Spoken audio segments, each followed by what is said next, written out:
Bharatiya Janata party के महाराष्ट्र चुनाव प्रभारी डॉक्टर दिनेश शर्मा ने विपक्षी दलों पर बड़ा गंभीर आरोप लगाया है। मैं कई दिनों से महाराष्ट्र के प्रवास पर हूं और अभी तक 25 लोकसभा क्षेत्रों में की बैठकों में रहना हुआ है और पूरे भारत का जो परिदृश्य है उसका एक विशाल स्वरूप मुझे महाराष्ट्र में देखने को मिला है। महायुति के प्रत्याशी केजे की घोषित हो चुके हैं अधिकांश जगहों पर और कुछ सीटें रह गई हैं जिसमें जल्दी ही हमारे प्रत्याशी घोषित होने हैं। हालांकि भारतीय जनता पार्टी एक कैडर बेस्ड पार्टी है और हम लोग चुनाव केवल सत्ता प्राप्ति के लिए नहीं लड़ते हैं, हमारा एक एजेंडा होता है। इसलिए हम घोषणा पत्र जारी नहीं करते, हम संकल्प पत्र जारी करते हैं। और पिछली लोकसभा के चुनाव में 19 में हमने संकल्प पत्र में श्री राम जन्मभूमि मंदिर का निर्माण के प्रति संकल्पित होना, ट्रिपल तलाक के बारे में, 370 के बारे में, CAA के बारे में इस बार भी हमने दिया है और जो संकल्प लिया था बीजेपी ने उसे पूरा किया है। और इतना कह सकते हैं कि 10 साल में जो संकल्प पूरे हुए हैं, आने वाले जो 5 वर्ष हैं उसमें और बड़े संकल्प पूरे होने हैं। पार्टी ने सभी वृद्धों को जो 70 से ऊपर हैं आयुष्मान कार्ड के अंतर्गत लिया है, फ्री में बिजली मिल सके लोगों को, इसके लिए एक नई प्लानिंग, एक नए नियोजन के साथ पार्टी ने संकल्प लिया है। युवाओं को रोजगार के लिए विभिन्न तरीकों को, चाहे वो निवेश के द्वारा, चाहे मुद्रा लोन के माध्यम से, चाहे उनको विभिन्न प्रकार की जो कौशल विकास की ट्रेनिंग देकर, यानी रोजगार युक्त युवा हो और एक सशक्त महिला या नारी हो और किसान की आय दुगनी हो और इसके साथ साथ जो गरीबी है, 25 करोड़ लोगों को गरीबी की रेखा के ऊपर किया है और अब लक्ष्य है कि भारत से हम गरीबी को मिटा सके, केवल नारा न बने। महाराष्ट्र की स्थितियां अलग हुई हैं और उनका कारण है कि 2019 में उद्धव जी ने अपनी जो उनके पूज्य बाला साहब ठाकरे जी जो नीति और जो संकल्प लिए थे उसको तिलांजलि देके उन्होंने कांग्रेस का चोला पहन लिया और रामनामी और सनातनी चोला कहाँ चला गया उसे आज भी शिवसेना उद्धव गुट का कार्यकर्ता ढूंढ रहा है। उनके सांसद सदस्य चले गए, उनके आमदार चले गए और अब उनका जो मूल कार्यकर्ता और मतदाता था वो आज बीजेपी के कार्यों के कारण, क्योंकि बीजेपी ने जो बाला साहब के साथ में मिलके, ठाकरे साहब के साथ में मिलके बीजेपी ने जो काम किया था, उन्हीं कामों को, उन्हीं नियतों को बीजेपी ने नहीं छोड़ा और उनको लेकर आगे चले। और खुशी इस बात की है कि आदरणीय राज ठाकरे साहब ने जो मन से है, उन्होंने मन से नरेंद्र मोदी जी को समर्थन दिया है।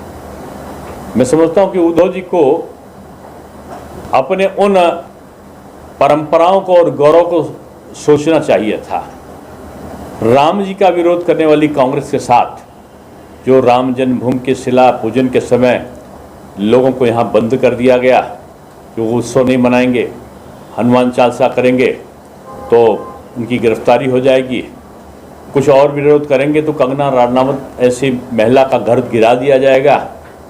ये एक तानाशाही सरकार चलाई थी और उसका नतीजा यही हुआ कि आज ये सत्ता विहीन हुए हैं और भविष्य में भी सत्ता के दूर दूर तक करीब नहीं होने वाले हैं। बीजेपी का टारगेट है जो महायुति है, हम सब एक साथ मिलकर अपने नीचे के सम्मेलन भी हमने संपादित किए हैं, एक दूसरे के कार्यकर्ताओं का हमारी संचालन समिति में समावेश भी है। यहाँ नेता मिले हैं, दल मिले हैं और दिल भी मिला है। और मैं समझता हूं कि जो विपक्षी गठबंधन है उसमें हाहाकार है और उनके में शक्ति नहीं है मोदी की ललकार का सामना करने की। अब तो यहाँ पर तमाम प्रकार के घोटाले सामने आए। अब मैं कोई खिचड़ी का या किसी का घोटाले को उल्लेख नहीं करना चाहता हूँ, लेकिन यहाँ गली गली में शोर है। अब आगे मुझे नहीं पता कि क्या है, लेकिन यहाँ शोर है। यहाँ बहुत सारे प्रमुख लोग थे विपक्ष के जिन्होंने अच्छा नहीं किया। हालांकि खिचड़ी जब चूल्हे पर पकती है तो पाचन होता है, स्वास्थ्य के लिए अच्छी होती है। जब खिचड़ी दिमाग में पकती है और झोली भरने के लिए पकती है, तो दिमाग में जिनकी खिचड़ी पकती है वो राजनीतिक स्वास्थ्य को खराब करती है। मैं समझता हूँ कि जो महाबिगाड़ी संगठन है, उस महाबिगाड़ी संगठन में खिचड़ी दिमाग में पकी है कुछ नेताओं के, और इस लोकसभा चुनाव में उनका राजनीतिक स्वास्थ्य खराब होने वाला है। आज भी पार्षदों की बैठक हुई है, हमारे जो आमदार हैं, एमएलएज हैं, उनकी बैठक हुई है, हमारे पदाधिकारियों की हुई है। और बीजेपी का संगठन एक बहुत प्रभावी संगठन है, जिसको हम बोलते हैं कि सुपर वॉरियर्स, यानी हमारे उत्कृष्ट योद्धा जो चुनाव के हैं। आप कहेंगे प्रत्याशी नहीं, फिर क्या करें? हमारा प्रत्याशी बीजेपी तलाशती नहीं है। बीजेपी का कार्यकर्ता का एक ही प्रत्याशी है, वो है नरेंद्र मोदी। नरेंद्र मोदी जी को सहयोग करने वाले विजयी बने, इस लक्ष्य के साथ बीजेपी काम कर रही है। और मुझको लगता है कि 4800 सीट पे महायुति बड़े एक समन्वय के साथ में चुनावी जीत की तरफ आगे बढ़ रही है। अभी पार्षद गणों को भी जिम्मेदारी बांटी गई है, हमारे सुपर वॉरियर्स को भी जिम्मेदारी बांटी गई है। सभी हमारे पन्ना प्रमुख तक के लोगों को आज कार्यों का विभाजन हुआ है, और मैं कह सकता हूं कि एक बड़ी जीत की तरफ महाराष्ट्र में बीजेपी और उनके मित्र पक्ष बढ़ रहे हैं। महाराष्ट्र में अभी कई सीटों पर सहमति नहीं बन पाई, क्या कहना है? मैंने पहले इस चीज़ को क्लियर कर दिया है बात में। देखिए, बीजेपी में और उनके मित्र पक्ष में सीट की शेयरिंग नहीं, दिल की शेयरिंग भी है, आइडियोलॉजी की शेयरिंग भी है। और हम विवाद में नहीं, हम संवाद के द्वारा अपने गठबंधन को हमने बनाया है।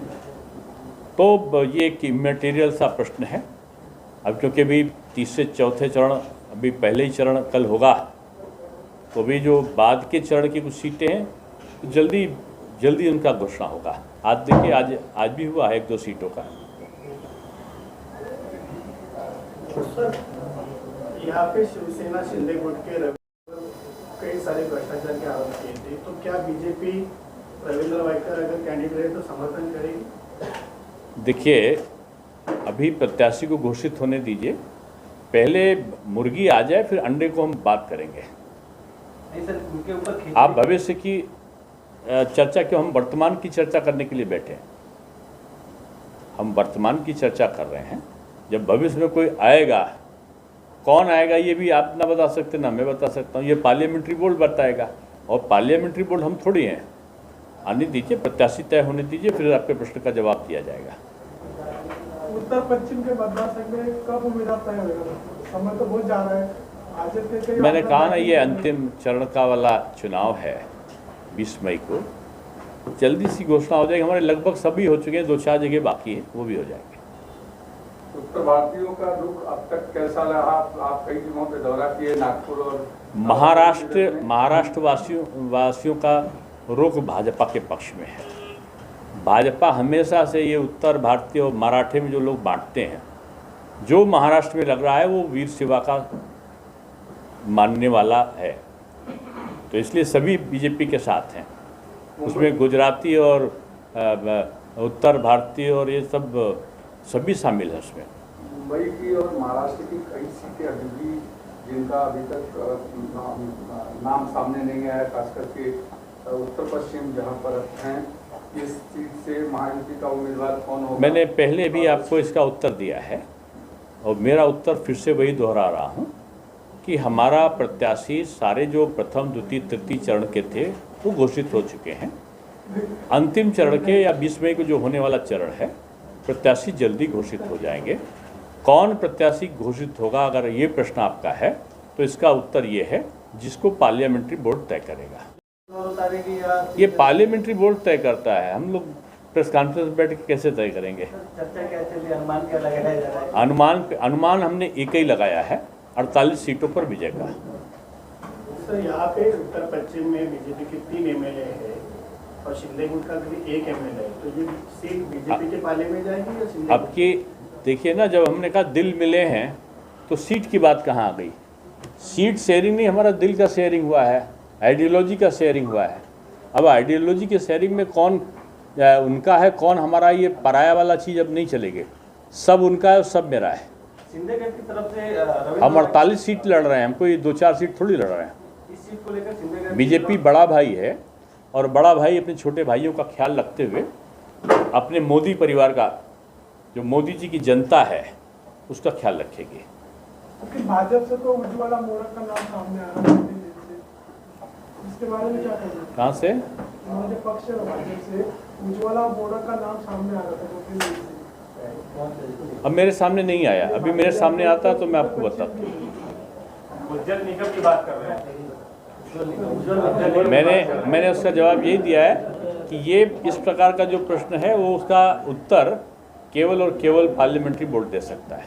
आदित्य ठाकरे ने आरोप लगाया कि बीजेपी के पास उम्मीदवार नहीं है, इसके लिए यहाँ पे अभी तक उम्मीदवार नहीं। अब शिवसेना उद्धव जी के पास तो एक ही उम्मीदवार है, वो है अपने पुत्र रत्न आदरणीय आदित्य जी। शरद पवार जी के पास केवल एक ही प्रत्याशी है, वो है सुप्रिया जी। सोनिया जी के पास केवल 2 ही हैं, प्रियंका जी और राहुल जी। अब तीसरे तो दामाद जी भी आ गए। उन्होंने जीजा जी ने कहा है कि मैं अमेठी से लड़ूंगा, अमेठी में टिकट मिलेगा तो वो चुनाव लड़ेंगे, टिकट नहीं मिलेगा तो घर में वो सास जी से और साले जी से लड़ेंगे। तो ये लड़ने वाले लोगों का कोई वो ग्रुप जो है वही महाबिगाड़ी गुट है, और जो महाबिगाड़ी गुट है उसका मुकाबला महायुति से है। महायुति मिलकर कर रही है, और आप निश्चित मान के देखिए कि 48 सीटों में कई सीटों पर ये अपना पूर्व का आधार पूरी तरह खोते हुए दिखाई देंगे। एक सवाल, महाविकास अघाड़ी दोनों के उम्मीदवारों ने नामांकन भरा है, शरद पवार ने उसे प्रतिष्ठा का विषय बनाया हुआ है। बीजेपी किस तरीके से उस चीज को देख रही है, क्योंकि बीजेपी के लिए जो एक वहाँ पर महायुति की प्रतिष्ठा स्थापित होगी। परसों मैं बारामती था और दिन भर मैंने वहाँ का जो जोश देखा है कार्यकर्ताओं में, तो मैं इस तरह कह सकता हूँ कि महायुति अब तक लीड के मामले में लखपति बन चुकी है, यानी 1 लाख से ऊपर की लीड उसकी पहुँच चुकी है। जैसे जैसे चुनाव आएगा महायुति की प्रतिष्ठा बचेगी, और महाबिगाड़ी ने जो बिगाड़ा है घर भी और दल भी, तो जनता उसको जवाब देगी। धन्यवाद। बीजेपी में 10 लाख करीबन उत्तर भारतीय इतने गाँव चले जाएंगे, तो इस वक्त की कैसी पूर्ति होगी? आपने कैसे मान लिया? बीजेपी का पूरा महाराष्ट्रियन हमारा मतदाता है, और उत्तर भारतीय बड़ा समझदार है। अब उसका घर यही है, वो गांव में चिंता करेगा, लेकिन घर तो उसका महाराष्ट्र ही है। वोट कम होंगे सर, उतना बोलेगा नहीं कम होंगे, वो बहुत समझदार लोग हैं। और उत्तर प्रदेश में जो अलग अलग चरण पे हैं, जैसे जौनपुर, ये जो आपका जिस क्षेत्र के लोग, हाँ भारतीय मतदाता कहाँ जाएंगे? तो सर ने बोला कि मतलब उत्तर भारतीय मतदाता समुदाय है। अरे वो यहाँ पे वोटर बन चुके हैं, यहीं वोटर देंगे। अब गांव में वोटर नहीं है, ये पूर्व जन्म की बात बता रहे हैं आप। अब वर्तमान समय में कोरोना के बाद योगी जी ने तमाम लोगों का रजिस्ट्रेशन वहीं कर लिया। जो वहाँ के रहने वाले थे ज़्यादातर वहीं अब रह गए, वहीं रोजगार मिल गया उनको। और जो यहाँ रह रहे हैं उनके वोटर यहाँ पर हैं, वो अपने मत का पहले प्रयोग करते हैं। मतदान के समय नहीं रहेंगे, मतदान करके गांव जाएंगे। राज ठाकरे के बीजेपी में आने से उत्तर भारतीयों में नाराजगी भी कई जगह पर देखी गई है, क्या लगता है? नहीं, राज साहब राज ठाकरे जी ने अपने मंतव्य को प्रकट किया है। और उनकी पार्टी में भी अगर आप देखो तो उत्तर भारतीय विंग है, और अगर आप एनालिसिस करो, उन्होंने माननीय प्रधानमंत्री जी को जो समर्थन दिया है उसके पीछे उन्होंने कहा कि बाला साहब ने जिस तरह सनातन की और हिंदुत्व की और भारतीय संस्कृति और परंपराओं के रक्षण किया था, वो मोदी जी कर रहे हैं। अब इस चीज़ को उद्धव जी को समझना चाहिए। तो सर उत्तर भारतीय कल्याण की घटना को भूल जाएंगे? मनसे ने जो कल्याण की देखिए, घटना- भविष्य अच्छा हो इसकी तरफ सबको मिलकर चलना है, और बीजेपी सबकी चिंता करके चलती है, सबको मिलाकर चलती है। इसीलिए बीजेपी सबको साथ लेके चलती कि सबके साथ अच्छा हो, किसी के साथ कोई गलत ना हो। और यहाँ पर वो लोग महाराष्ट्र का हित नहीं चाहते हैं जो उत्तर भारतीय और महाराष्ट्र के लोगों के बीच में दूरी पैदा करना चाहते हैं। जो महाराष्ट्र में रह रहा है वो वीर शिवा की संतान है, और छत्रपति महाराज शिवाजी महाराज की जो आन बान शान है वो महाराष्ट्र नहीं पूरे भारतवर्ष की है। इसलिए यहाँ का हर व्यक्ति उनको अपना आराध्य मानता है। अब तक आपकी इतनी सारी बढ़ावा जो उसमें अब तक क्या चीजें देखने को मिली है? कितनी ये मंथन हुआ है, हमारा विचार मंथन हुआ है, और मंथन में 48 सीटों की जीत का अमृत निकला है, और उसमें ये उत्तर पश्चिम जीत में तो अमृत बहुत ज़्यादा मिला है हमको। लेकिन पूनम महाजन का अमृत अभी मिलेगा उस सीट? आप नाम लेते हैं, हमारे पार्टी के वरिष्ठ लोग हैं, और उनका पार्टी के प्रति और पार्टी का उनके प्रति एक पारिवारिक परिदृश्य में रिश्ता है। इसलिए बीजेपी में जैसे मैं उप मुख्यमंत्री था, 25 तारीख को मैं उप मुख्यमंत्री मार्च में नहीं रहा 2023 में।